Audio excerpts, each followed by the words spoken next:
What's going on, guys? I'm just sitting here sipping hot tea, and I wanted to do a follow-up to circle back with what we were talking about with tenants, tenants and screening tenants and how to get your tenants into a new property. I stressed having a real strict criteria for bringing people into your house, not using these bubblegum tactics some people use. There's a corny way for me to loop in the fact that just bubblegum shit. I wanted to run through exactly what it is that you need to look for when you are vetting tenants. So I want to talk about the 5 things that I look for when I am vetting tenants. So the first thing is going to be income verification. Real straightforward. Your income needs to be 3 times the rent.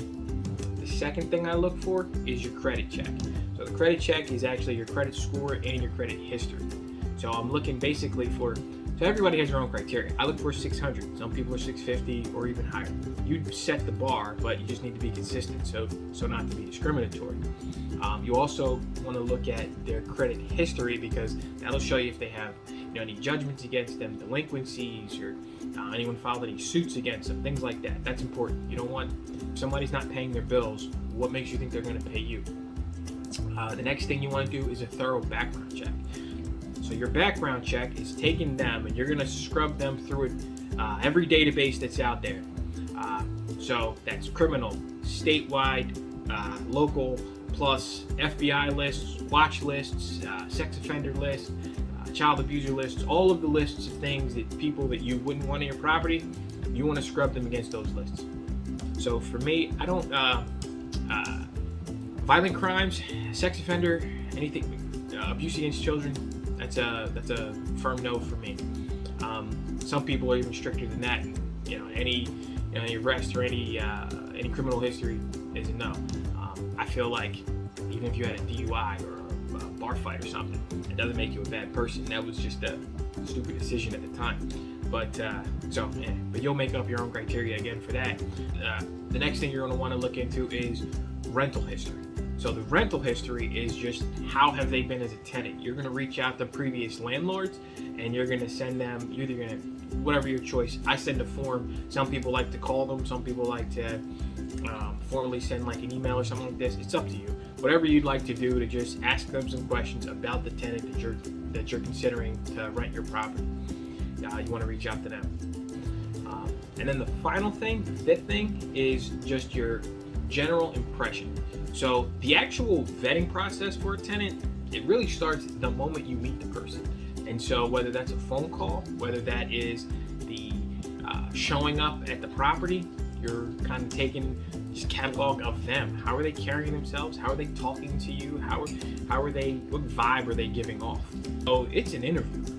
When you vet somebody for that impression, trying to get a sense of who they are, that starts from the door. It starts from when you have that first phone call with them, to when you meet them at the property, to all the interactions of trying to go through the process, sending you documents. If that person is responsive, if they're punctual, if they're polite, if they know how to carry themselves, and if they know how to communicate well with you, those are all pluses to me. So if I have 2 people that are like for like, and one of them checks all those boxes and one of them doesn't, well, guess who I'm going to choose to go with? But that's one of those things, just general impression. And honestly, when you have someone in the house with you or on the phone, and you give somebody that rope, a lot of times they'll use that rope to hang themselves if they're trying to hide something or if they're trying to be deceitful or sneaky about something. So allow someone to speak. They'll usually tell you anything you need to know. But that's those are really the 5 points that I kind of look for when vetting tenants. So if you stick around, what I'm going to go into next is what I've done and how I went through the process for this last property that I rented. So I posted a little while ago about a property that was up. I'll show you guys kind of what the listing looked like, and from there all the way through the process of actually signing the tenant. So what that and again, I mean, you guys are following. The property got signed, leased in. The tenant was identified in the day. The property was leased in. Took a week for the process to actually clear, and that's because I have a pretty thorough process. But regardless, it's a pretty quick. That's pretty quick turnaround for getting your property filled again. I guess I missed 1 month of rent on that particular house, from cleaning it, turning it over for the new tenant, and then showing it, and then getting to the starting the lease for the next upcoming month. So, hey, all in all, I am not complaining.